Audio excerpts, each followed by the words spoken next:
they weren't so loud. And then I forgot again. I just got distracted. That's all right. So I can. There's no volume control on them. Well, boo. All right. Ooh, let me do that real quick before we get on. We can get these to load. Design.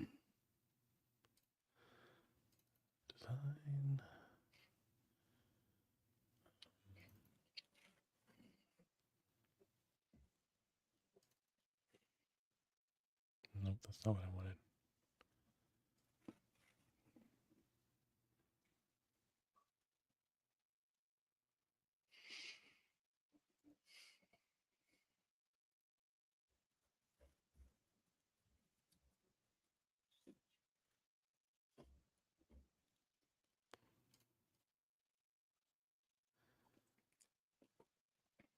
Boo.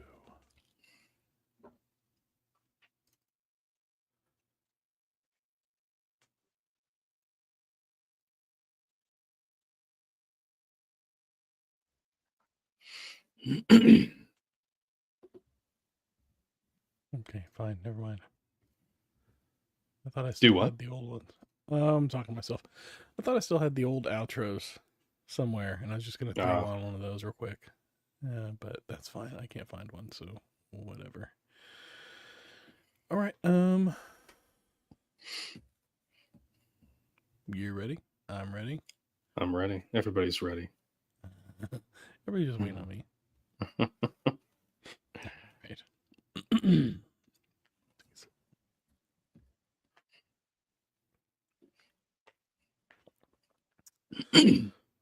Check this. And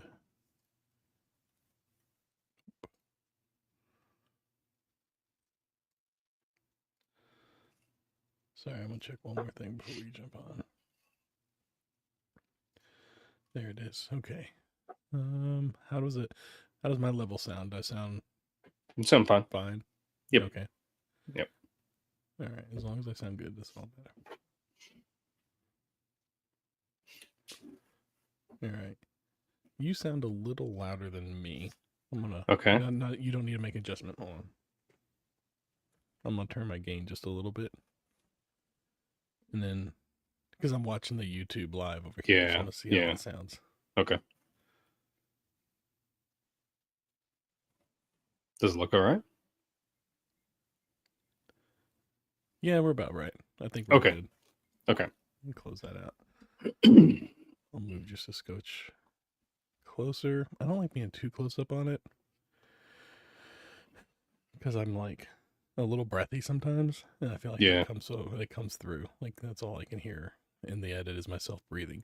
That's all I can hear anytime we do it is like my hint of a twang. Oh. Anytime I listen to it, I'm just like, oh. Like when I do my radio voice, I usually don't do that. But then if I'm just talking like normal, then casual, conversation. That's what we need to have. Yeah. I'm surprised I'm not the one that has more of a twang. Yeah. Oh, I don't notice you having a twang, so. Okay. I suppose we all hear ourselves a little differently. Yeah. I don't know. Let me plug this in real quick before my watch dies on me. I started wearing my kinetic watch again that my wife gave me. Gosh, when did Mindy give me that? It was before we got married. But it's like a Seiko, kinetic watch. So it just like charges itself as you're interesting. Moving. It's just like the mechanics in there, like just winds the spring. Like there's like a weight on there. Because like I had my Apple Watch and I wore that forever, and then I knocked it against something at work and it like broke it. And I'm like, gosh, I don't want to spend the money on another one right now. So then I'd been without a watch forever. And then I got the band on that Seiko one fixed. And I've been wearing that. And it's kind of nice to go back to just like an analog watch. Yeah. It's funny. It's like you first start wearing a watch and you're like, oh, this feels weird. And then you get used to it. And then you don't wear it and you're like, oh, this feels weird. Yeah. And then you get used to it again. Yeah. Yeah. It's kind of like when you don't have your wedding ring on. Yeah. Yeah. Which I've been wearing like just a silicone one for. Oh, sure. Because you're woodworking and everything. Yeah. Yeah. And at first I was like, this feels really light. And now I'm like, but I've had the exact same one. And it used to be, it's a Star Wars one. Mm-hmm. And it used to have I know written. Oh, sure. Yeah. And then Allison had one that said I love you or whatever. Mm-hmm. And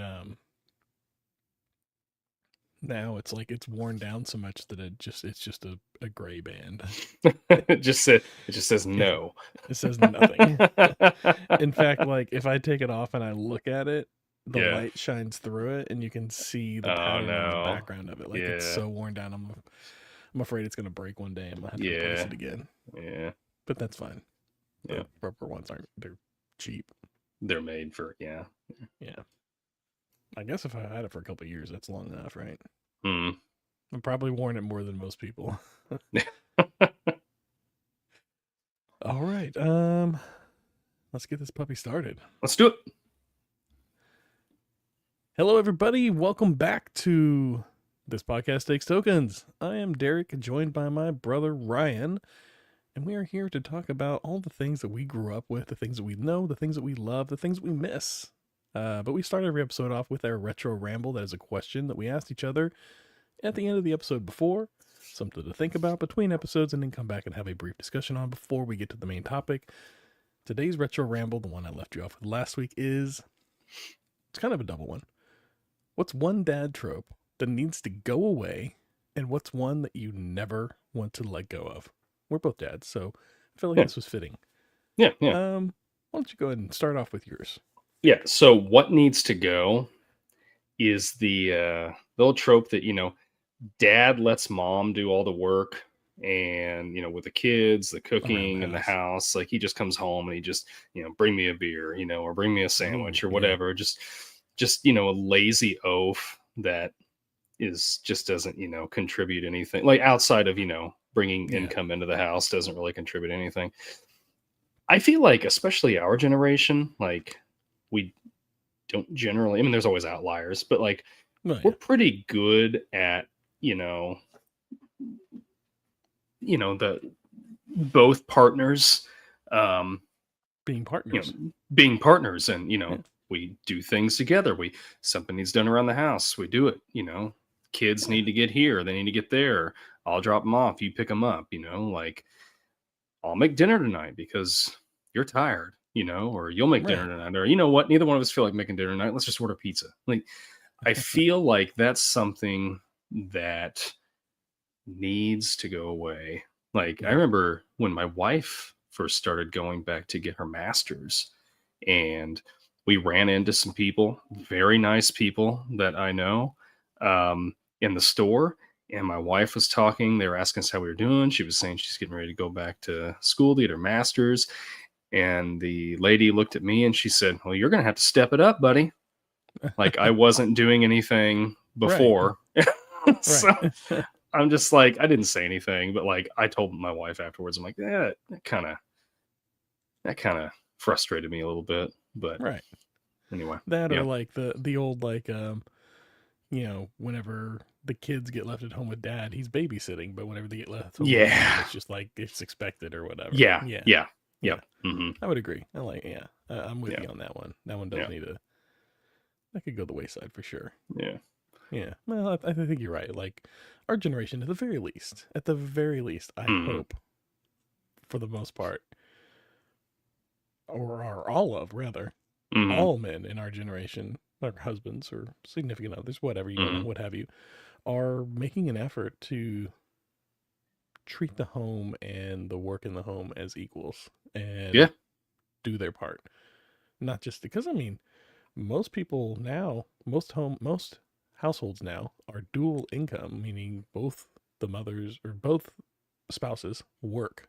Yeah. And it's not fair to have one spouse working and the other spouse, or for both people to be working full time and then coming home and one is expected to do all the household chores while the other one is just allowed to not, to just kind of relax and or unload or whatever at the end of the day. And both people should be able to unload or share that responsibility. Yes, I agree.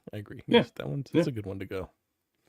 I think for me, one that needs to go is the old intimidating father trope. Whenever specifically whenever a daughter brings a boyfriend home to meet the parents, and the big example is dad's at the kitchen table cleaning a gun or something. Yeah, I think we can do without that one. Yeah. No, I agree. I mean, you still gotta feel them out. Like, you don't want your daughter, you can't warm open arms. Right. I mean, or your son for that matter, coming home with somebody that you're just like, oh, this is not the right person for you. But no, I agree with you. Yeah. I'm not going to be doing that. This is a bit much in real life. Yeah. No, I completely agree. Yeah. Good. All right. What's one that needs to stay? What's one that you enjoy? The fun dad. Right? Fun dad. All right. We love like dad's home. Like, let's I don't know, let's have a tickle fight, right. Like with my 9-year-old. Like, she always wants to do tickle fights. Or like, I don't know, just driving around like we're going somewhere and I'm making up songs with my daughter, or like just coming up with jokes, or just, I don't know, the fun dad. Like, dad's always the fun guy. Am I making any sense there? You know what I mean? No, yeah, that makes sense. I get it. Yeah. I think it's something like that needs to stay. Yeah, like, I mean, there's a point where you have to be the dad. You got to step up and you got to be the parent. But like, I think that it's good to build a good relationship with your kids. It's good to have build that. Like, you want your kids to be like, gosh, I remember just hanging out with my dad and just having a good time with him. Like, he was a good dad. He was present. And good positive memories. Yeah. That's a good one. Yeah. I like that. All right. Well, for me, it's I like being the problem solver. Specifically, like somebody's like right now we're setting up for Christmas because Halloween's over and Thanksgiving is just one day. So Christmas is just one day, to be fair, but yeah. Oh, Christmas is a state of mind, brother. No. November 1st, it comes out of the closet. We start setting up Christmas, putting away Halloween. Yep. But I go around. I got my job. I got my parts. Electrical, that's my thing. Yeah. Whenever lights need to be plugged in or set up, extension cords need to be ran. That's me. I like doing that kind of stuff. I like being the problem solver. I like figuring out. We've got one outlet out front. How am I going to plug in all this stuff? Or I want a Christmas tree in my room with twinkle lights on it. Where does it get plugged in? And how do we set that up on a timer or like a automation system of some sort so that it comes on with all the other lights? I like doing those types of things. Yeah. And just like other stuff, like things that come up throughout the year, like, oh, we got this problem with like my daughter wanted a bed a specific way. She had this whole elaborate idea for what she wanted for her bedroom and the way she wanted it set up, and me and my wife for the most part bought all the things, and then I got it all set up and working the way it should be. I put together things and solve problems. I like doing that. I like solving problems. And I like putting together things. So I guess I like dad remained that way for me. Like, I would have something going on around the house. Like, I remember one time in particular, like we were remodeling the bathroom. I pulled the toilet out because I needed to get behind it. Right. And because we were like tearing out the wall, and all that stuff. And then I couldn't get the toilet back in because there's that seal, that gasket that you stick in there. What do I do? Dad's a problem solver. I call Dad. And he's like, oh, I need a rubber gasket. I'll be over there here in just a few minutes. Like, he went by the lumber yard. He got a gasket. He came in and he just installed it. And it was great. Your uncle, you're good to go. Yeah. Anytime I had something like that, like, I don't know, I was doing remodeling work. It was usually when I was doing remodeling work or something like that, or just something around the house. Dad in always, his wheelhouse. Yeah. So I like that. Yeah, I like that. That is a trope that needs to stay. Yeah. Problem solver. Yeah. I like it. Solutions. I like it. Yeah. A man of solutions. That's man of solutions. That's right. Be sure you let us know down below, or send us an email. Reach out to us in any way that you can. Let us know, what are your favorite and least favorite dad tropes, mom tropes, any tropes.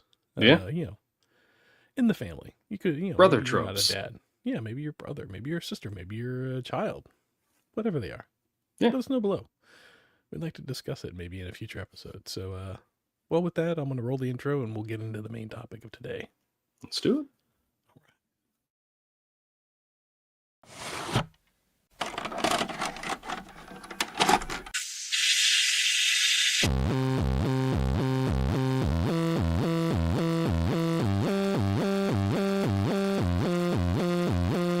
Your local video store card. A comic book in your back pocket. Games with no tutorials. Music you had to discover. And drinking water straight from the hose. These are the things us millennials remember fondly. We are the Jennings brothers. Join us after the streetlights come on as we race our bikes from the top of the hill right down memory lane. Exchange those quarters, because this podcast takes tokens.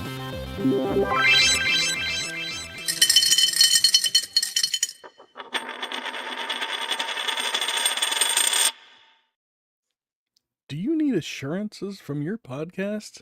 Do you prefer an emotionally shallow podcast? You see, listeners, when you just yell into a microphone, the level meter will clip and peak and gain right into your ears. A podcast is easy to break, but this podcast takes tokens will work for the affection. We don't sell out the way that other podcasts do. Do you like Meet the Parents? I hope so, because that's what we're going to be talking about today. That's right. Today we are talking about the 2000. What do you say, 2000? The year 2000? Was the year the year 2000? Yeah. I always struggle with that. The early part of the 2000s. Like, how do you refer to those years? The 2000s. The 2000s. Yeah. The 2000s. Oh, the early part of the 2000s. I see what you're saying. Just the 2000. Like, how do you like? You'd say the year 2000. The 1999 classic. Yeah. Is this like the 2000 classic? The 2000 classic. The 2001 classic. The 2002 classic. The 2000 classic. Yeah. The other ones roll off fine. It's the 2000 that's the millennial classic. I like that. Yeah. All right, the millennial classic. Yeah. Anyways, we're talking about Meet the Parents. Let me run some numbers for you real quick. Released October 6th, as we said, the year 2000. This movie had a budget of $55 million. Stars our boy Robert DeNiro and Ben Stiller. Any guesses on the opening weekend take here? Well, can you give me the budget? Budget was $55 million. Okay. Opening weekend? Yes, sir. We need Jeopardy music right here. Man, I don't think it made back its money. That's a big budget. Opening weekend, I'm going to say 20 million. 28.6. Wow. Okay. Yeah. Okay. Yeah. I'll give you a little clue on worldwide. It made back its budget within 11 days. 155 million. Ooh, very close. 166 million. Gross. Man. Yes. Man. Pretty good. Did pretty good. I mean, it's spawned 2 sequels and a 4th one that's on the way. So, pretty soon we'll have that Focker in law running around here. But we'll get back to that. Rotten Tomatoes. Rotten Tomatoes, always our favorite. How do you think? Oh, yes. Yes. Tomato, I think the critics like this. I'm going to say 81%.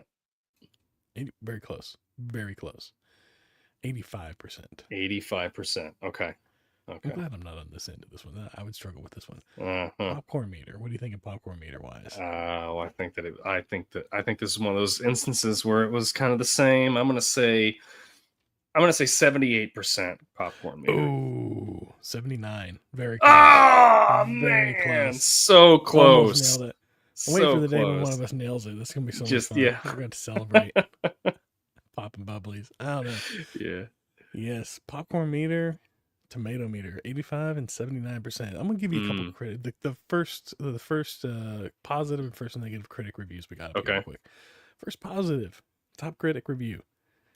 It's just, or what is it? It's just that it's the kind of comedy that's as likely to have you gnawing your fist in agony of embarrassment as to make you laugh. That's our positive one. Yeah, that's a positive one. Okay, that's a positive one. I don't know, it kind of feels a little like it could go either way, but like a backhanded comment, like kind of, yeah. And then here's your negative one. Scenes that should have been uproariously funny are weaker than many of the movie's smaller moments. Whose everyday humor isn't specific to the whose everyday humor isn't specific to the plot of the character. Oh, whose is in the what they just said. Okay. This is where punctuation is important. Yeah, that's right. Yep, that's the critics audience reviews. Positive one says really hilarious movie, great comedy. That's simple. I like the audience reviews. They're very simple. They're very straightforward to the point.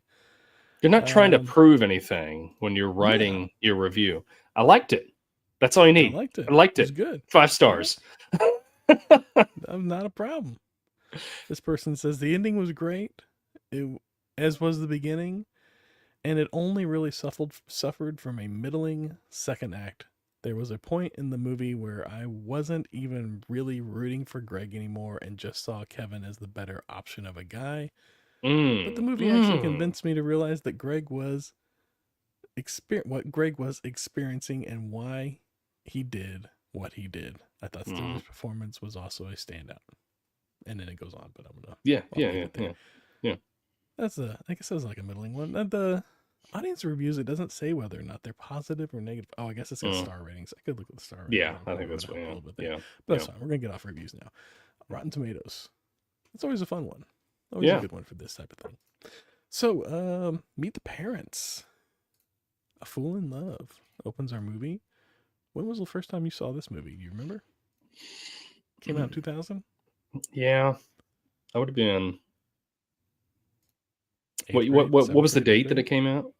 What did I say? October 2000. October 6th. Okay, I would have been going. Yeah, I would have been 8th grade then. Yeah, because I don't remember when I saw this. I'm probably not rushing out to see it in theaters in 8th grade. No, I'm sure that it was another one of those things where I was over to our aunt's and it was on, Showtime or something like that. Yeah. I do remember going to the theater to see Meet the Fockers with my buddy Daniel, but that was like after. Yeah, I think that was high school, that was like 4 years later. Yeah. Yeah, Fockers I think was 2004, and Little Fockers was like 2008 or 2009, something like that. Yeah, but yeah, Focker, man, what a rough name. But oh no, I just thought about it. Pamela Martha Focker. Which that was at the end of the movie, wasn't it? It was about the middle of the movie when they found out No, it's because Pamela had told her mother that she thinks that Greg was the one. Oh, so they were discussing it in bed. Yeah. I think I was taking a note whenever that popped up, because I was watching the movie the other night and it goes to the end and they're eavesdropping on the proposal, and then she's getting back into bed and they're talking about it, and I was like, oh yeah, this is where she drops the Martha Focker line, and she does it, and I was like, is this like am I remembering it wrong? Maybe I'm only remembering the special Mandela effect or something. Right. So yeah, it happened earlier in the movie. Okay, I was probably writing down a note or something like that whenever that popped up. Yeah, because like I had this on DVD, and I think I had because back then, well, around the 2000, the DVDs in general, they liked, especially with comedies, to put out the unrated versions or the extra versions, and they jam in like 5 to 15 minutes of extra footage and whatnot, and just, a few extra jokes. They kind of punch things up here and there, whatever. I seem to remember I had a version of this that was like that, where it was like a little bit extra, and I didn't know if maybe I was remembering it from that or not, but your recollection there fixed that for me. So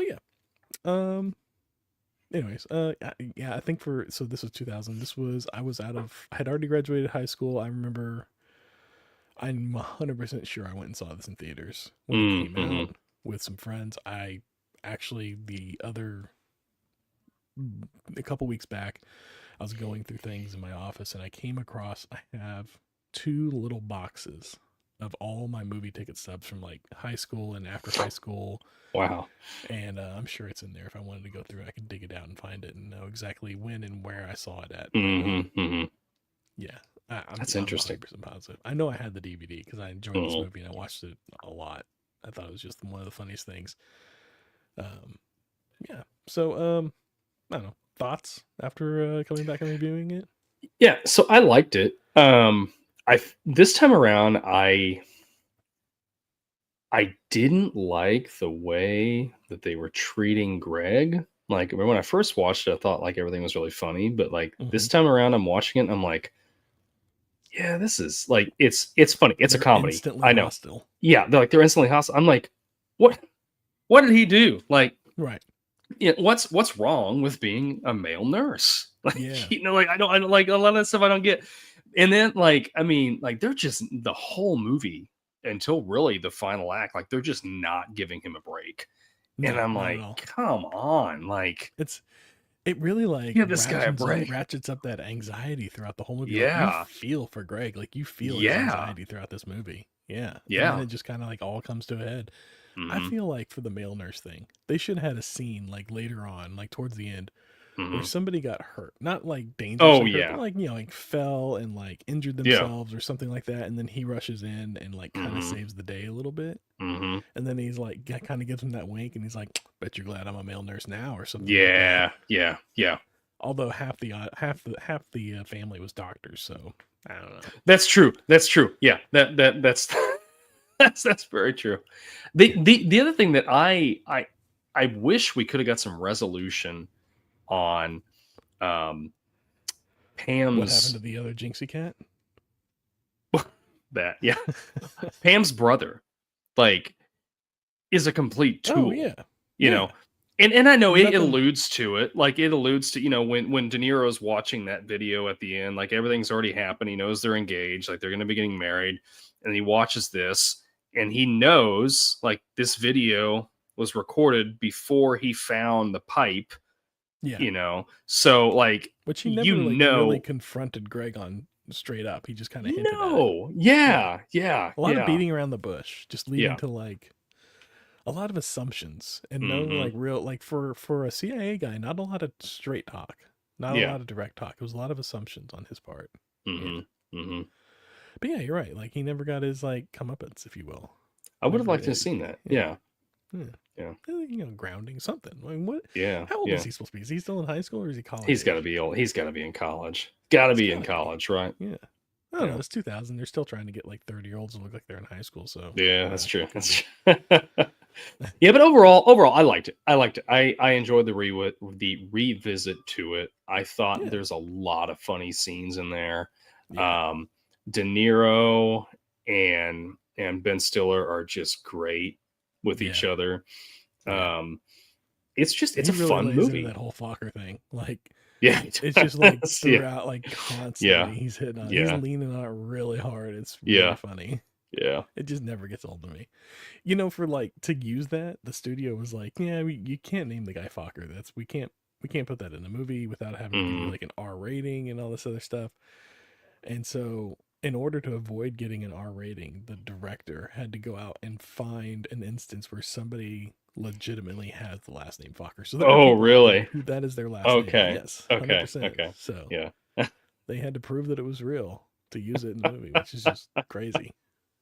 So there's some poor sob out there who's Focker. It's I mean, I would embrace that now after this series of movies. But it's great. Like that is. Oh, can you imagine if our last name was Focker? We could have named this podcast Focker Off. No, right. Or Fockering around. It's just a great joke. It never gets old. It hits hard when you first hear it, like you hear his last name.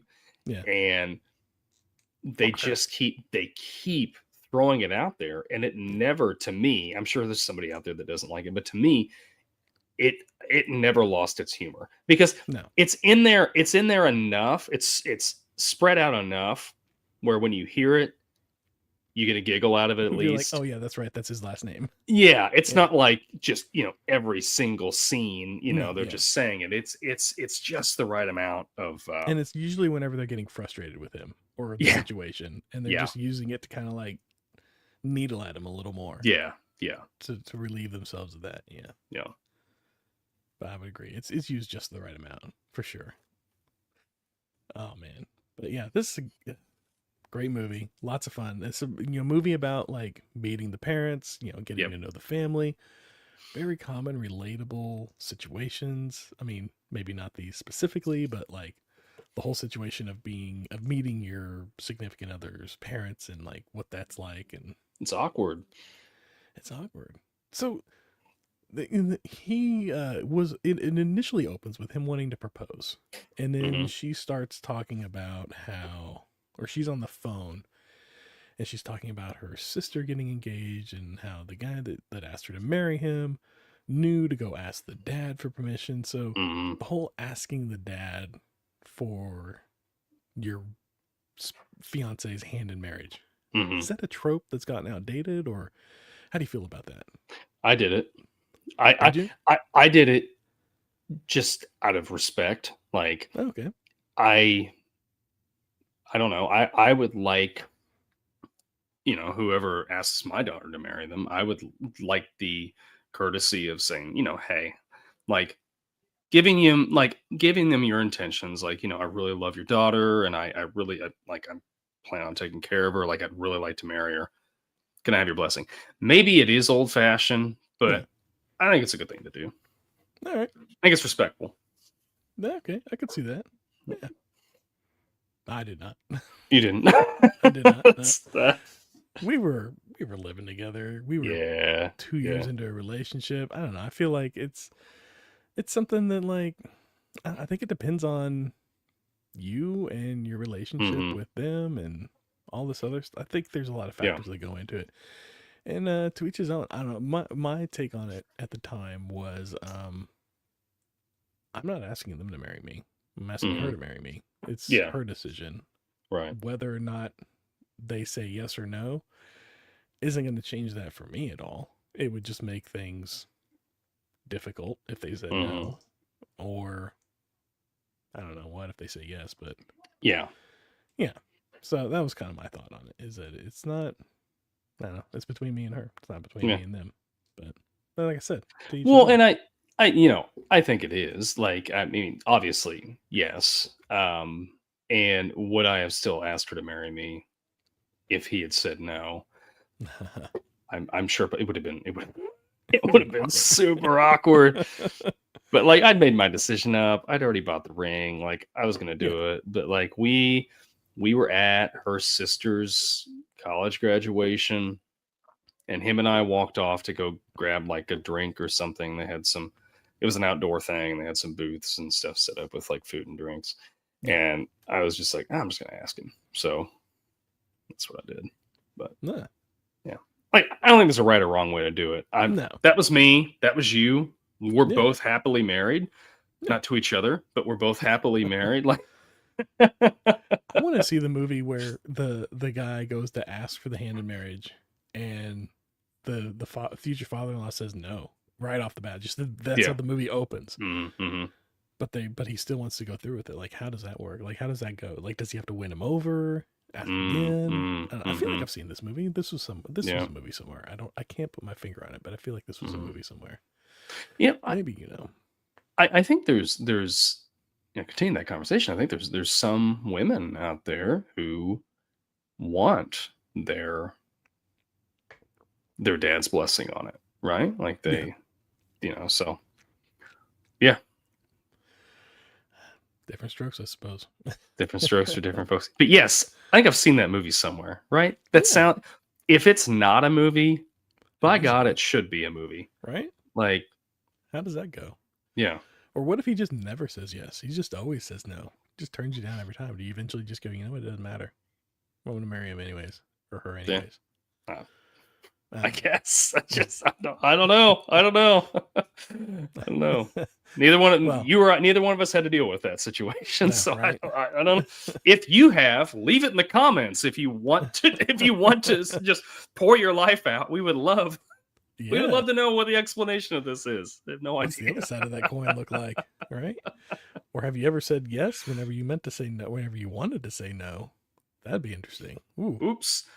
Whew. Yeah, that's all about her happiness too, right? I guess. I don't know. But anyways, so they fly cross country. They rent a car, and he pulls up. He's met with instant hostility. But they have this her and her dad have this really weird, elaborate handshake greeting thing that they do. Do you have anything like that with your kids? Like any kind of I want to say, I don't know. Like Harper and I like to give each other a hard time. Oh, so I don't know. We'll get up or we'll get I don't know. I'll be picking her up from her grandma's or something, and we get out to the vehicle like, gosh, you stink. What are you doing over? Just I don't know. This is a bad example, but and then she'll be like, well, look at that belly on you, and she'll smack my belly, and it's just a loving, just back and forth sort of thing. Yeah. I don't know. I guess that's not exactly what you're. I'm trying to grasping at straws here. I'm trying to find something, but yeah, I don't know. I want to hear the story whenever she's in her teens, and you give her the, oh, you stink, like you're messing with her, and she just breaks out into tears. There's gonna be a point where that has to end. There's gonna be a point. She's still in elementary school, so it can go on for a little bit longer. We're good for now. Yeah. I don't know. Fair enough. But I mean, I don't know. Landon and I give each other a hard time sometimes too. So it's just one of those. I don't know if none of us have a secret handshake, or I don't. Flapjack coming up. I don't foresee my kids ever running to meet me when they're adults and jumping into my arms, and I have to hold them up. It's that was weird. Yeah. That was a little much. Yeah. But I don't know. Maybe I don't know. People are happy with those types of relationships. Yeah. I suppose that's their relationship. But that's, to me, it was a little much. It was a little much. They had a bit of an elaborate greeting for sure. Yeah. But, I don't know. There are families like that, I suppose. Anyways, speaking of the awkward silences, there were a lot of them throughout the movie. There were moments where it just got silent and awkward, and they just let it hang. And you felt it. It was that's the best thing to do, though, in that situation. I mean, for a comedy, you just because there was points in this movie where it was you were really uncomfortable. You felt it. Yeah.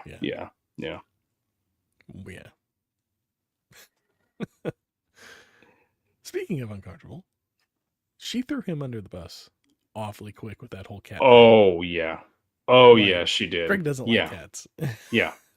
What was up with that? Loves the cats. Does she? I mean, I don't know if she was just thinking, just or I don't know, just came off the top of her head and wasn't thinking about what she was saying.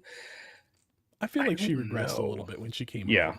She got home and she was in her childhood home. I'm assuming her childhood home. Mm-hmm. And she regressed a little bit, I think. Yeah. And she just kind of went back to being daddy's girl or whatever. And they got that special relationship, as their mom says. And I think she was just kind of in daddy pleasing mode. Yeah. That's what that was. Yeah. That's my guess. What was with Jack carrying around this poem that he'd written for his mother? He just carries it around. He carries the thing around. He's been working. So strange. Yeah. How long ago did she pass away? I don't know. Yeah. And thought it was so her weird. ashes are in the urn above like the dining room table as they're eating and everything. Yeah. Which, whenever that got knocked over, the cat wasted absolutely no time coming over and making that litter box. No. It did not wait at all. I think the cat and Grandma did not have a good relationship. I don't think Jinxie and Grandma had a good relationship, and Jinxie's been waiting for that moment and just ran on, just pounced on the moment. That's my theory. I gotta say though, I'm gonna bounce around here because that's fine. That's fine. Yeah, that's what we do, right?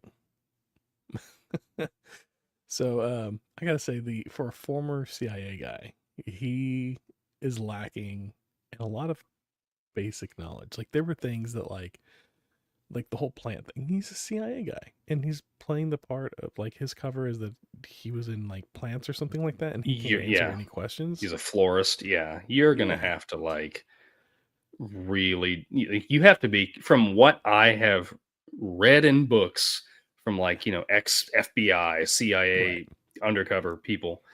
Like you do a lot of research, you become that person. Like that is who you are. And I don't think anything. He's not a great CIA agent. I'm gonna say it. He's not a great CIA agent. I don't think he is. Apparently he was the best, but not at his cover, I guess. Why did they force him to retire? 18 weeks in the Cambodian Vietnamese camp or whatever.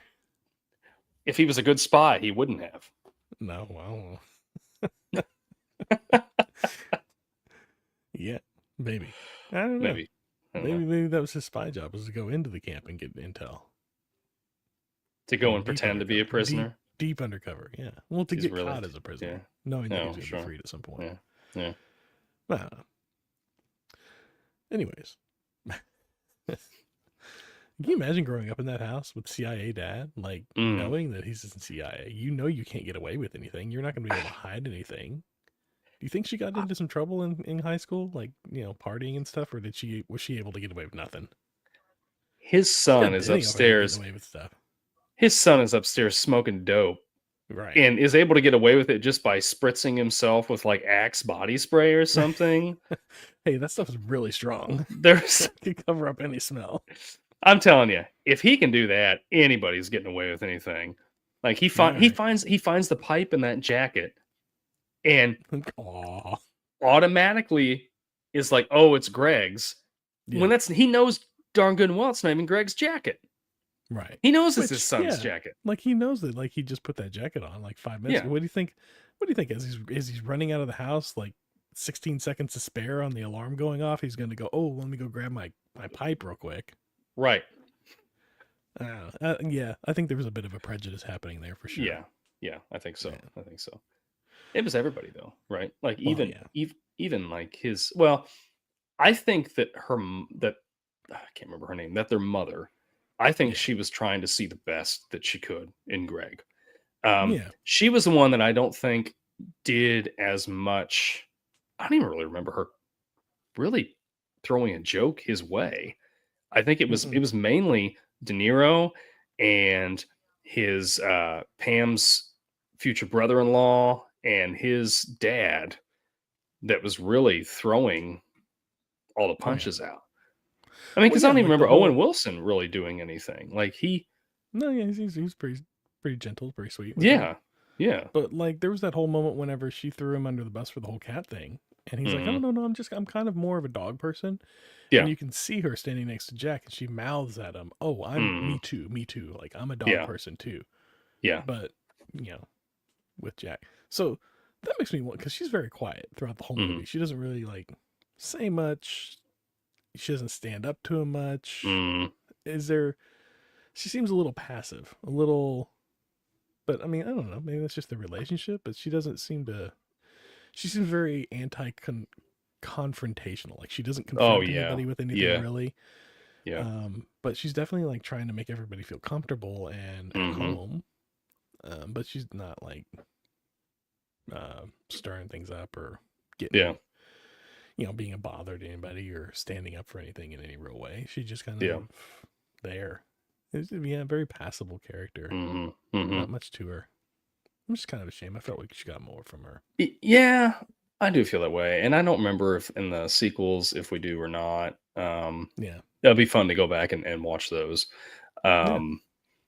But yeah, I mean, I felt like towards the end, she kind of, well, after Greg had already left, and then she's, she went and got that whoever she knew to send her his test scores for whatever the test His he was parents. taking. Yeah, the MCATs, yeah, from his parents. Yeah, that's it. Yeah, the MCATs. Yeah. Have Dennis Hopper and Barbara Streisand, send her the that we'll find out later. And then she goes and confronts Jack, and she's like, look, he wasn't lying about this, or whatever. Right. I think that's her, just kind of finally, I guess, standing up for him a little bit. Well, that was Pam, not Dina, the wife. Oh, that's your time. I'm so sorry. I thought you were talking about Pam this whole time. Yeah. No, Dina. Yes. Dina. Yes, Dina. Jack's yes. Wife, yeah. Yes, she was very one-dimensional. I will agree with you on that. Yep. She absolutely was. Apparently you thought Pam was too. Yeah, well, I did think Pam was a little bit. Yeah. Till towards the end, yeah. Yeah. Yeah, she definitely, like, on the Pam side of it too. Yeah, she was kind of she wasn't making things easy for Craig. No. And then like the whole like thing with the ex-boyfriend still being around and being part of the family's life and everything. I don't know about that. That seems a little crossing some line or something. I don't like. So because they were never married. No kids or anything. No, but I can still I can see that. Like, of course, that this movie's like 25 years ago. This day and age, I could see that a little more. But I think at the very least, she should have told Greg, like, hey, this guy that I used to be engaged to this guy, like before they even got there, like, we're probably going to be going over to his house because he's pretty good friends with my dad. There's nothing there anymore. Like, explain the situation to him.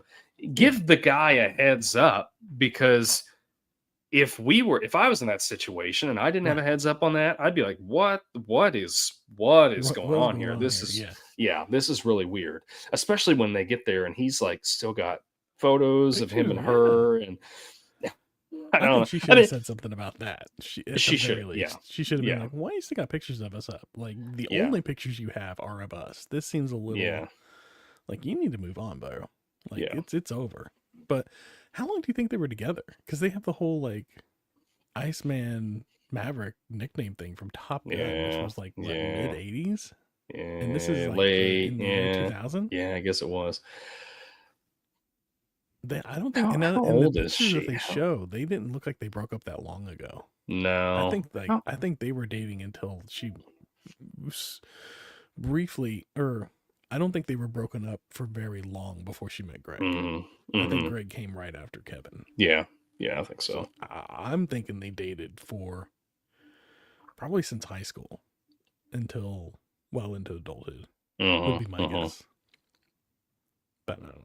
That's just my guess. Yeah, I don't know. I hadn't really thought about that, but they've clearly been together for quite a while. They have a lot of there's a lot of history there, even when they like it's implied, and it's I don't know. But was his name's Kevin? Was that Owen Wilson's character's name? Yeah. Kevin was a nice guy, though. He was a nice guy. He was a decent guy. Yeah. Yeah, I don't feel like. Still, I think he still had a thing. I think he was still carrying a torch, but yeah. Yeah. I think in one of the sequels, isn't he moved on? Like he's with somebody else in one of the sequels. I think so. I can't remember, but I think so. Yeah. But I really love the swim trunks that he gives. I know, right? He gives Greg. Like he's clearly got other swim trunks. That that's him. That's his passive aggressive. That's true. Yeah. So even he kind of snuck one in there in his own little way. That's Speedo. It's just. And then again, everybody's laughing at him. Like he has a choice. He's like, I don't want to be swimming. And I think this is funny. Like, it's funny that everybody was laughing at him when out of everybody there, I mean, he probably looked the best in the Speedo. He had about the best body. Yeah. Yeah. And still like he'd been doing some, lifting some weights or something there. Yeah. He's in pretty good shape. I think he can pull it off. Mm-hmm. I mean, leave it on, but he can pull it off. Right, yeah. Speaking of borrowing clothes, the whole thing opens up with him. They lost his suitcase, his luggage, because he couldn't get through airport security, which is 2000. This is pre 9/11. Pre 9/11 security. Yeah. And he can't get through with this bag, which, I mean, that was a little bit, I don't know. I guess like each airport's different, so I'll let that one slide. But so yeah, he can't get through his bag. They go to check it, which, I mean, the way that was handled, I was like, yeah, that's not going to make it back to him. And, so he gets there, he's got no clothes, and he's got to borrow clothes from the dad and the brother the whole time he's there. And he's borrowing underwear too. Which, no. I will go commando till I have a chance to go to the store and buy some. Which he did. He went to the drugstore. Did he get underwear while he was there? They don't show it, but I'm hoping that he did. He didn't come out with much other than the Nicorette gum and the breast pump magazine. You just grab off the rack right there. You know what he should have said? He's a nurse. He could have said, I'm looking in, like, you know, when Jack confronts him, like, oh, I'm looking into this for my patients. I've got a lot of, I deal with a lot of pregnant mothers, and, you know, so I'm looking into this. I was just flipping through this magazine, and it just happened to land. But, you know, that would be calling out the obvious, which kills the humor. Yeah. So yeah. It's funnier if he grunts and moans through a breastfeeding ad or whatever. Milking cats. Like, you can milk a cat. Milk anything with nipples. Make anything. Can you milk me, Greg? I have nipples. That's probably one of the best lines. Okay, while we're there, best line throughout the whole movie. Do you have one? That right there. That right there. I have nipples. Can you milk me? For me, it's either that or keep your snake in the cage for at least 72 hours. Oh, yeah. That was pretty fun. I mean, really, just about every line that De Niro delivers is just... Oh, yeah. This dude, man, De Niro can do comedy. And he can do it pretty well. Talk about range. Like, De Niro has some freaking range. Like, one of the greatest actors... Oh, yeah. Of all time. I think he's just great. Yep. Absolutely. Man. So we have the whole suitcase kerfuffle, and he's waiting on the airline to bring him back his suitcase. Yep. And what's the first suitcase they bring him? Not his suitcase. It's that suitcase. What are the odds that he gets that suitcase that he gets? And he tells Jack, hey, by the way, there's something in here I really want your daughter to wear. But I want your blessing? And then Jack opens it up and he's like, sure, okay, what?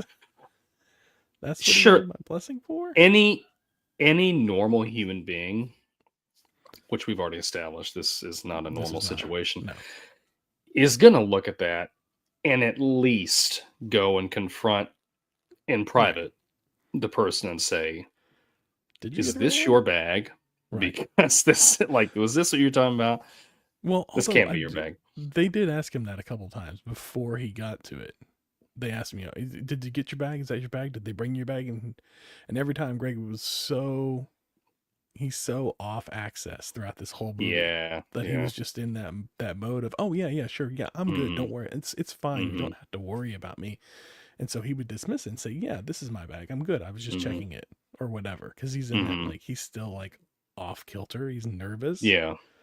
And so they've already, in their mind, checked that box and confirmed that, yeah, that's his bag. Yeah. But I don't know.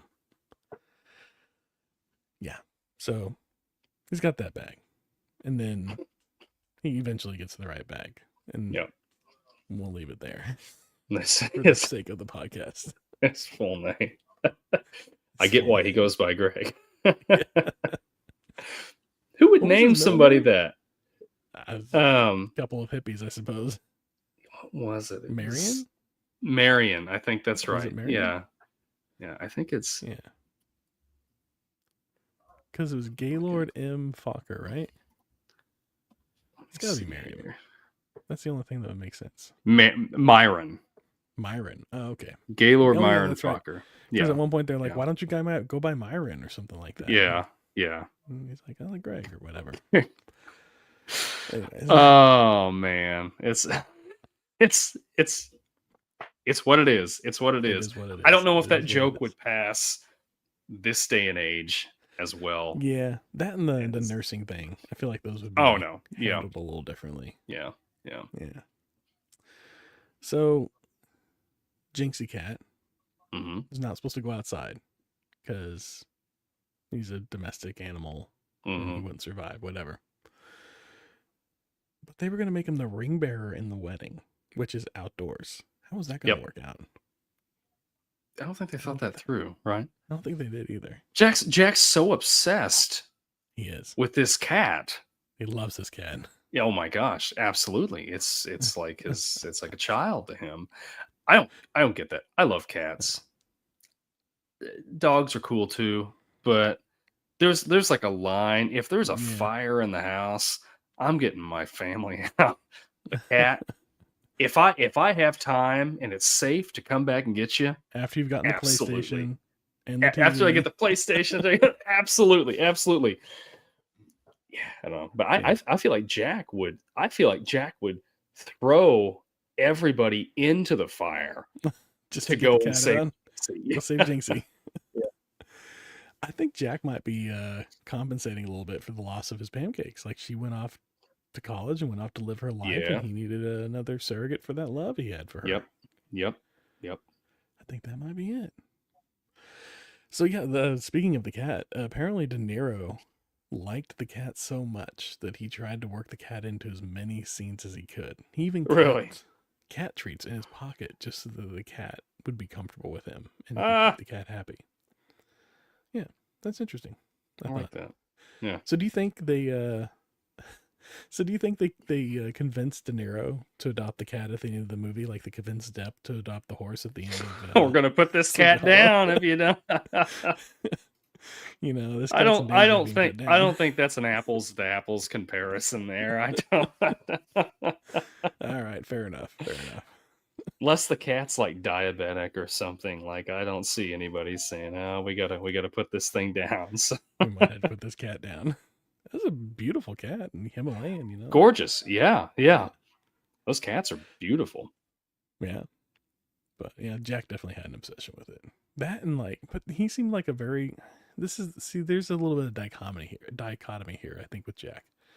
He seems like a very particular guy in very particular aspects. Like whenever they're racing home from the restaurant, he's got a driving hat and gloves that he wears when he drives his car. Yeah. But at the same point, whenever Greg's up on the roof sneaking the smoke after he tried to get Jinxie, his gutters are full of leaves and gook. Like they're backed up pretty bad. Yeah. And there's leaves all over the yard the day before he's supposed to have this big wedding. Like, did he not have landscapers come over and clean up? Like they're in the hedges and everything. They've got the money, right? They've got the money to have somebody come and take care of the gutters. He's such and a take care of all guy. that. I gotta imagine he would have had that done already. But I don't know. That's just kind of that's something I observed. I thought was kind of odd. Yeah. Characters are saying. Yeah. But anyways, that race, that was probably one of the most law-abiding races I've ever seen. They're just screeching to a halt at every stoplight and then going again as soon as it hits green. Yeah.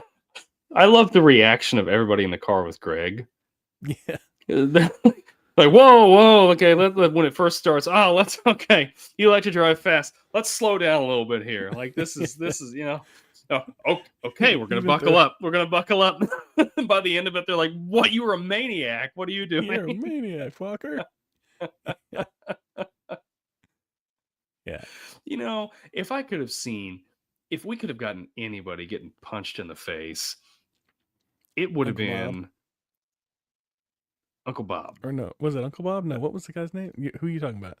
The dad of Larry. Yes. Yeah. her sister's I feel future like that with him father-in-law. in just about every movie I see him in. Like he plays a really good heel, doesn't he? Yeah. He's just a really good heel in everything I've seen him in. And that's okay. Yes. Movies need heels. And people that can do a good job at it make you hate the character. And that is a testament to how well they play that. It's really not that you hate him. It's that he's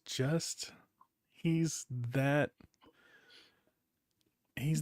kind of a prick, for lack of a better term. Yeah. Like you don't really hate him or wish him ill will. You're just kind of like he's annoying and you just want him to go away. Yeah. And he creates problems where there were not problems. And yeah, that's the guy. That's him. Yeah. Yeah. And it's like I don't hate you, but I kind of hate you. Can you just just shut up? Right? Just go away. Yeah. Like, I don't wish any ill on you. Right. Except for maybe somebody punching you in the face. I don't. It's like I was watching Big Bang the other day, and there was an episode, and Rajesh is really annoying. What's his name? Simon's character, the skinny guy with all the belt buckles. Oh, gosh, it's Howard. Howard, yes. So he's really annoying Howard, and every like 3 times throughout the episode, Howard looks at him and he's like, "When do you go back to India, or when are you getting deported, or something like that?" And it feels like that with this guy. It's like, I don't hate you, but when are you going away? Yeah, yeah, yeah, 100%. Yeah. So, I got a couple of close call castings for you. Yeah. Apparently, Christopher Walken was the second choice for Byrnes here, for Jack Byrnes here, which fantastic. Would have been great. Would have been great. Yeah, right up there. It would have been just as good. Yeah, absolutely. Yeah. And Jim Carrey was originally slated to star in this movie instead of Ben Stiller. Even in some of the work on the script. Man, I don't know if like Jim Carrey's great. Different energy. It would have been different energy. Yeah, I don't think it would have been bad. It just would have. It would have been a different movie. It would have been a different movie. This would have been like, I think, right after Liar Liar. So it would have been that Jim Carrey, which would have worked. Yeah. Like this is this is that right Jim Carrey for it, for sure. But yeah, like it's a different movie. So it's interesting. The movie is actually a remake of a independent film from 1991 of the same name, put up by National Lampoon. Yeah, straight to video. Huh. Interesting. Remake, and it never got a publisher, so it never made it beyond like independent straight to video or something like that. So you can't. I don't think you can find it anywhere to watch it. But yeah, it was a thing, and then they optioned out the story to Universal or whoever has it. I think it's Universal, and they adapted it, like it got rewritten, and now we're here. Yeah. So yeah, interesting. Yeah. The whole Ben Stiller's character being a male nurse, that was Ben Stiller. He brought that to that was sorry, Jim Carrey. Jim Carrey. Okay. And was it Jim Carrey? Oh man. See, I didn't write this one down. I'm remembering this one. You're remembering it. Yeah, one of the actors brought that. Suggested it for the character. I can't remember who now. I'm not going to claim that I do. I could have just said one and just stuck with it, but I'm going to be honest. It was one of the two. I can't remember which one. Yeah. Anyways, last little factoid for you here. Ben Stiller flew home during the shoots, during the middle of shooting this movie, to surprise propose to his now wife, Christy Taylor. Yeah. So that's kind of sweet. I'm wondering proposals, and he goes home and proposes. Yeah. I'm wondering, like, I'm thinking back to like his Speedo body.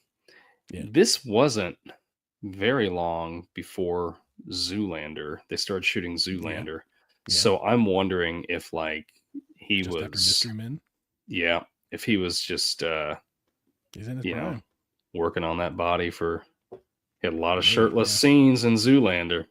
That's true. Yeah. He did a lot of body work. Yeah. He was a male model. It had to look good, right? That's right. How many movies have Ben Stiller and Owen Wilson been in together?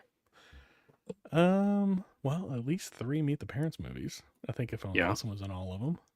and you got the 2 Zoolanders. So right there, that's 5. I don't know. Is AI telling 10. us? 10. Yeah, at least 10. Royal It says. Tenenbaums. Yeah. Yeah. So we have Zoolander, Meet the Parents, Royal Tenenbaums, Starsky and Hutch. 3 Wes Andersons. Oh yeah, Starsky and Hutch. Night at the Museum. They were both in the Cable Guy. How many permanent museums? There's several. I don't know.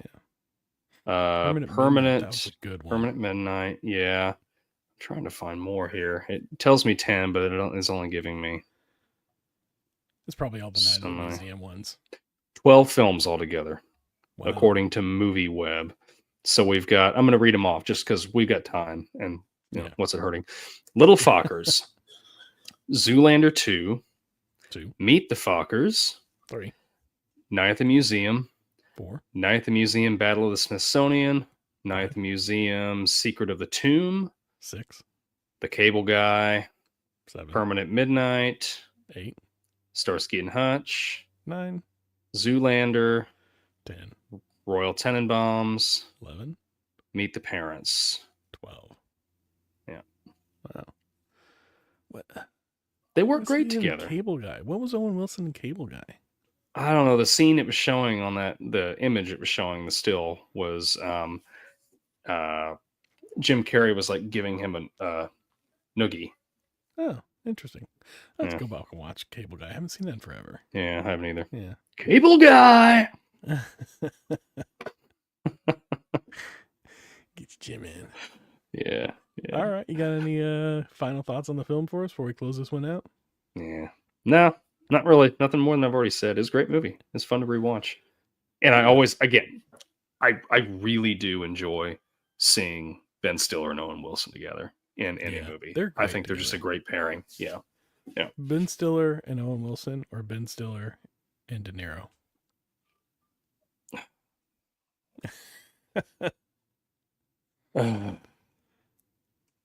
I gotta say Owen. All right. Owen. Yeah, fair enough. With that said, yeah, as much as I love Wedding Crashers and I love Vince Vaughn in it, I think that Ben Stiller could have done that role and it would have been just as good. Yeah, that could have been. I don't know, man. I don't know that have we seen Ben Stiller in a part like that, like playing kind of like a philandering playboy type character. I think he could have done it. You think he could have done it? Well, he was kind of like that in Zoolander, though, right? A little bit. Yeah, kind of. I mean, he was more like polyamorous, I guess is the phrase. No, what's the phrase I'm looking for? He was just free. He wasn't like tied down to anyone. He wasn't about labels or relationships or anything like that. I think it's a little different. I'm not saying that I think the movie would be better with Ben Stiller. I think it would be just as good. It would be a little bit of a different movie, but it could have worked. I mean, Vince Vaughn is spectacular. I love watching Vince Vaughn and stuff. Yeah. But I think it could have worked. No, I'm not saying it couldn't have worked. I'm not, don't get me wrong.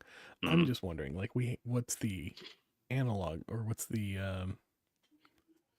what have we seen Ben Stiller in that's like that, in that kind of role? We haven't. So that would have been something different for him. That's true. Yeah. But Jerry Stiller in that role. Jerry Stiller. Jerry Stiller and Robert De Niro. No, well, now that's a movie I wish that they would have made. I would have watched that. That should have been. Dennis Hopper was great in Meet the Fockers, but to actually put Jerry Stiller in that role would have been hilarious. Would have been great. Yeah, that could have been fun. Have his actual parents play his parents, but just like 2 versions of themselves. Yeah. Oh man, yeah, the 2 of them in King of Queens. Whenever his parents are on there, and like his mom plays, for the longest time, played Spence's mom. Yeah, and she was like infatuated with Arthur. And there's all these scenes where like the 2 of them together, and it's so funny. The 2 of them together, it's a lot of fun. But anyways, I digress. So with that, Meet the Parents. I had a lot of fun with it. I enjoyed rewatching it. Hope you did too. If you rewatched it with us, let us know in the comments. Let us know what you thought about it. Any thoughts that we could share? We'd love to. Anyways, moving on to stale popcorn. This is things we've been up to lately. You got any stale popcorn for me lately? Anything Yeah. I not really retro related, but we both like playing games, and Yeah. I watched PlayStation's State of Play Japan. Oh. I gotta say, I'm a little disappointed. I don't know if you saw it or not. It's just a lot of like remakes, and then the other games just look kind of boring. And it made me think back to like the early 2000s, just games coming out left and right, and how good everything was. Everything was like original and unique. And I know I sound like an old man. You're going to find 1,000 other guys like me on YouTube that are saying the same thing. But my point for the stale popcorn that I guess rolls back around, rolls this whole thing up. Games just typically, I'm not making a broad blanket statement over every game. There's new games that come out that I like. Generally, though, they're just not as fun as they used to be. It's been a while since I've had a good, like I've had a game that made me, a new game that came out that I'm like, oh yeah, that was like, I think there's just oversaturation. Yeah. There's just too many options, and the good stuff gets muddied by everything that's out there, and it takes a couple years for a really good game to kind of surface to mainstream enough to get popular enough, rather, that you take notice of it. I think that's what it is. Because like, the games I play now are games that have been out for at least 5 years, but I'm finally hearing about them, or I'm finally getting around to them, or the conversations around them have been going for so long that I'm finally like, all right, let me go check out this game. And then I finally check it out. Like Last of Us, I finally got that one, and I was like, oh yeah, that was worth it. That was worth all the hype for sure. I enjoyed it. Or I don't know, there's been others, but I agree. Yeah. I just think there's too much.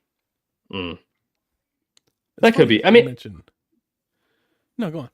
Yeah, I agree with you on that front. I mean, it looks like anytime I get on the PlayStation Store, it's like there's just these just constantly inundated with just new games, and I'm like, whoa, wait a minute! Like trying to find anything on there that like looks interesting to me is so hard, because you have to just wade through this pool of just shovelware and just junk that's on there to find anything that is worth my time. Like my time is limited. LGN still making games?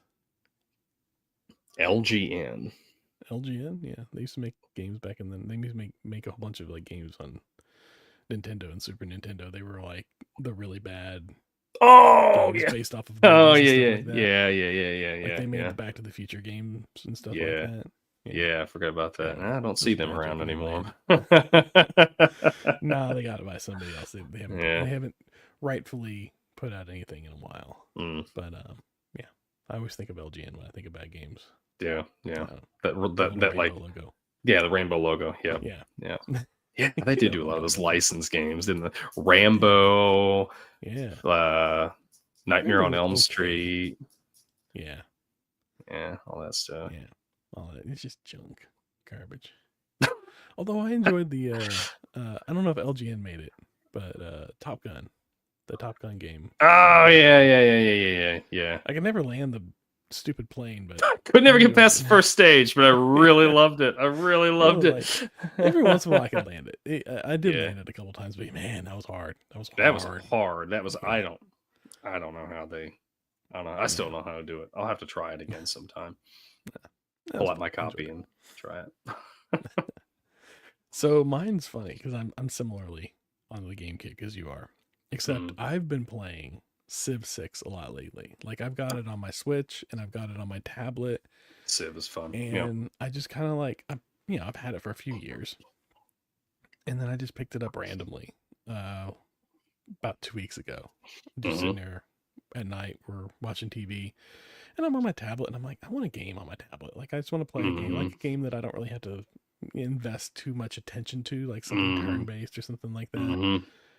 And then I remembered, oh yeah, I got Civ 6, so I just pulled that up, and I was like, I had a game going already, and I was near the end, so I finished out that Civilization, and then I just started a new one, and I've been playing as the Romans this time. Oh yeah, yeah. So yeah, that's been fun. I've been enjoying that. They got Civ 7 that came out this last year. Yeah. I'm considering maybe that might be my next game. I don't know. I'm trying to do some research and see what the difference is between the two. Like, what did they change? How much did they improve it, and everything like that. And so far, I'm interested. So I might go check that out. The Civ games have always been fun. My friend Dave turned me onto those a long time ago. And I remember when so I have Civ 5 and Civ 6. When Civ 5 came out, one of the civilizations you could play as was the Iroquois. And they moved through, I loved using them. They moved through forests like they were roads. So they would, like, that was their perk. So you could move them around so fast because, and if you play those games, if you move your troops or whatever on a road, they move, I think it's like double speed or something like that on a road as opposed to not road. So they were moving around super quick. But the best game that I won with them, I won the technology race, and I got the Iroquois into space, and it was great. I loved it. It. And then I think it's the only game that they use the Iroquois in. And they always have the Americans or the Romans or they'll have Gandhi or something like that on there. They have all the major civilizations. All the major. But man, I love the Iroquois. I really wish they bring them back. Yeah, the UK always has great naval navies and stuff like that, which I like that. I like that they use like real life things, like, because England had the best navy in the world, at one point, and it's just fun. They got the Vikings in Civ 6 though, don't they? I think you can play as the Vikings. Yeah. I'm pretty sure they're the Vikings, and they might have been a different name. Maybe they're the Scandinavians. I think that may be it. Yeah. Some version. It's in there. Yeah. Those games is just like, just one more turn, and then I'll go to bed. One more turn, and then I'll go to bed. And then it's, it's 3:00 in the morning, and you got to get up in 3 hours. And you're just like, no. Yeah. Why did I let myself play this so much? Yeah. Because I'll just, like, my wife will fall asleep on the couch sometimes at like 9, 10 o'clock at night. And I'm like, I got like another hour or two before I want to go to bed. So I'm just going to throw on like a sitcom and just sit back and play this game. And then before I know it, I'm like, wait, this is like the 6th episode of this sitcom I've watched. That means it's been 3 hours now. Yeah. And then I got to go throw it out. But it's been fun. I've been enjoying it. I like that it's on my tablet. It's a perfect tablet game. I enjoy it. And I think I'm going to check out 7. So that's where I'm at. You have to let me know how that is, because I've been considering it as well. So, I will say I was reading the book you suggested, Blood, Sweat, and Pixels. Oh yeah, and I read the chapter where they're talking about Stardew Valley, and the guy starts out talking about Harvest Moon being one of his favorite games, and one of his inspirations for it. And I was like, oh yeah, that's on the Switch on the Nintendo Classic Store. Maybe I'll check that out. So then, like, a couple weeks ago, before I started playing 6, which is what led to me to playing 6, I was like, oh, let me go check it out. So I'm sitting here because I got my Switch at my desk now, and I pull up my Switch, and I got like a half hour before I gotta go get the kids, and I fire it up, and I go into the game, and I find Harvest Moon, and it starts up. And then it starts with a bunch of dialogue and everything like that. And I'm like, I'm not in the mood for this. And I just turned it off. It's like, I'm going to come back to it later. And I just never did. Yeah. It's not that I don't want to. It's just like, I don't know. I was really excited about it. And then I got to it and I was like, not right now. You got to be, like some of those text heavy games, you've really got to be in the mood for. Like, I've been playing through, Breath of Fire, the original one for Super Nintendo, like off and on. And it is, those old role-playing games, Mm-hmm. they didn't have voiceovers, it was just like, so you're reading story. text and text and Yes. text. And it's like, okay, every couple of weeks, I'll be like, I'll play this for, 2 hours or so. And then I'm just like, all right, I'm done for right now. Cause I've played for 2 hours and I've just gotten a story. And then like, I haven't even gotten to play. I haven't even gotten to fight anything. So yeah. Yep. But they got a lot of charm though. A lot of charm to them. And yeah. But that is interesting. That the Stardew Valley chapter is like just the amount of time he put into that game. And just, I felt like watching this movie. Like I could feel reading that chapter. I was like, my God, this is a slog. Yeah. I can understand why at the end he was like, I don't ever want to have anything to do with this game ever again. Yeah. He didn't need to. He's made so much money off that game. Yeah, like he's set for life. He doesn't have to do anything. Yeah. Can you imagine like you write and develop a game from scratch all by yourself? That was so much work. Yeah. Play test it by yourself. And well, was he having a couple of his did he have a couple of his friends? Yeah, they were doing some playtesting on it. Yeah. But anyways, that's my stale popcorn. Yeah. Ready for your retro ramble? Yeah, retro ramble for next week. We're getting into the holiday season. That's and right. So I just want to ask you, what is your favorite Christmas ornament that you've ever owned? Okay. Yeah. I'll have to think about that one. Yeah. There's a lot. I mean, especially now they're making them like they're just so cool. They just keep getting better and better. And so anyway, let us know what your favorite Christmas ornament is. Maybe you're owning it right now, or maybe it's something you remember from your childhood. I don't know, but you know. True. So let us know. Yeah, that's about it for the show, I think. Thanks for listening. Share with your friends, and we really appreciate you guys commenting and sharing and subscribing. Even if there's something that you don't like that we're doing, comment. Like, any engagement is engagement, and we can't make the show better if we don't know what you're not liking about it. So, or if we don't know what you are liking about it. Yeah. So, just let us know. And So, anyway. That's it. And we've reached another checkpoint. So be kind, rewind, and we'll see you next week. See y'all around.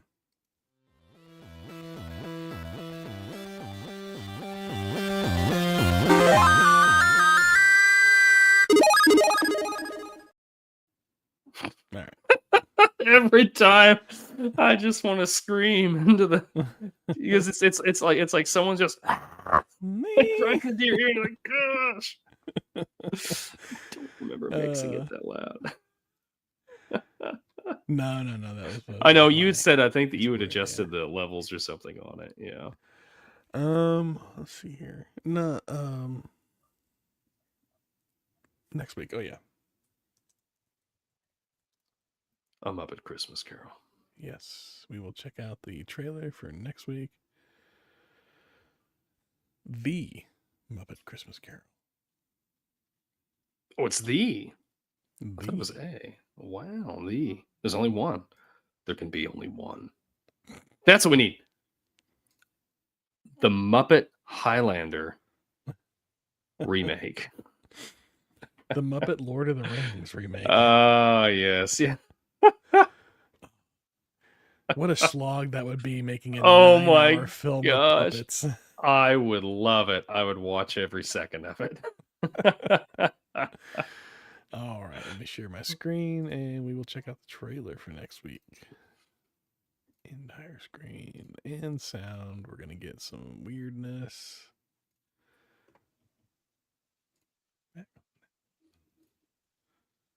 Nope. All right, here we go.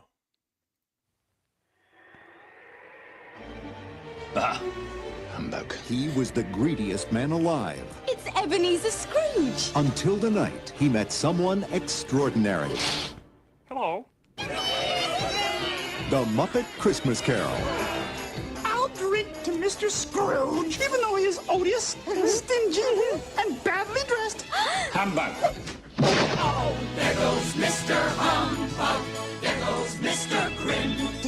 it's safe for us to be up here?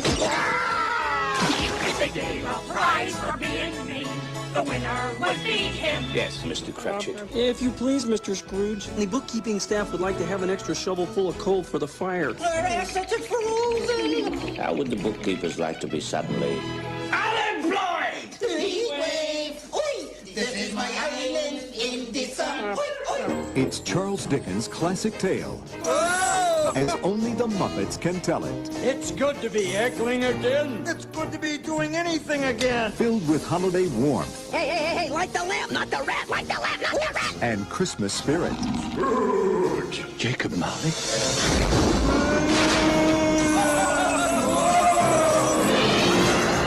Oh, that's scary stuff. Should we be worried about the kids in the audience? No, it's all right. This is culture.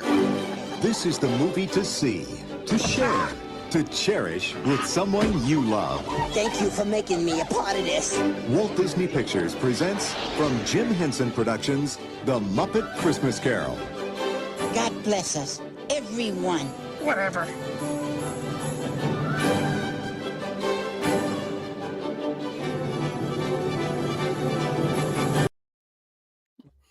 That gets Christmas me Carol. every time when he's like, "How would they like to be unemployed?" And then they're like dressed up in this island get up, and this is my island in this. Oh Michael my Caine, gosh, it cracks me up. Yeah, great. Yeah, I'm not a Muppet fan. I don't hate the Muppets, don't get me wrong. Yeah, I'm not yeah. a Muppet fan, so this will be interesting Yeah. for me. But Yeah. that's okay because I'll get you back. I know, Get you I know, back. I know. So yeah, next week Uh, we're gonna be checking out Muppet Christmas Carol. Join us Yeah. for that. I'm And crying. It's so funny. Anyway, one that's of my love Ryan's for the Muppets. favorite Christmas Yeah. movies. One that I haven't seen just because, like I said, I'm not a fan of Muppets. But Mm. I'll give it a shot. I'll watch it. I will keep an open mind. And I know my son's a Muppet fan, so maybe I'll see if he wants to watch it with me. He always I think- liked. He had a copy of Muppets Go to Outer Space, and he liked. Yeah, So, yeah. I think he's a Gonzo fan. So I'll have to Same. try. Gonzo's the best. He's the best. Yeah. Yeah, I think Gonzo's a good rating. If any of them, Gonzo or Animal. Yeah, I think Miss Piggy rubbed me the wrong way. That's part of my problem. Yeah, I mean, I She's love too Kermit. aggressive. Like Kermit's just Kermit's Kermit. He's great, but yeah, Kermit's like Gonzo. Tom Hanks. He's just Yeah, genuinely nice guy or whatever. yeah. All right. Well, with that, I'm gonna go ahead and end the live stream, and we'll see y'all next week for Muppet Christmas Carol.